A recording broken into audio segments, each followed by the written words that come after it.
Hey, I'm Frida with WTI. Do you see what's going on behind me?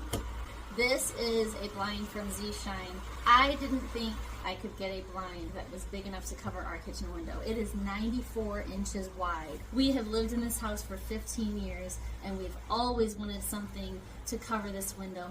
And I just didn't want to do a bunch of different little blinds, and it kind of felt like that was the only option I had until Zshine came through for me.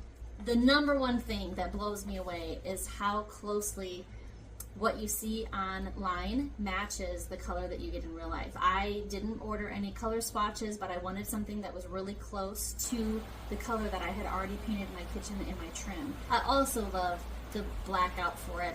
At this time of night, we get a beautiful amount of sunshine coming directly in our windows, and it's gorgeous, but it's also blinding. We also love it because my kids are big fans of movie night as a family, and in the summer it doesn't get dark until after 10 o'clock, so this has been perfect for darkening our entire house just in time for snuggling on the couch.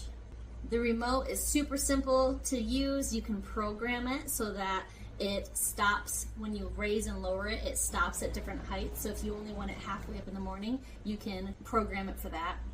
I really appreciate the extra long charger that they sent with it, so no matter how far away it is from the outlet, you'll have an easy job of plugging it in. Installing was super easy, especially for me because I asked my husband to do it, but he was pretty amazed. He has hung every blind in our house, and as big as this one was, he had no trouble with it at all. It's literally just hang and go. Make sure you get the valance that comes with it.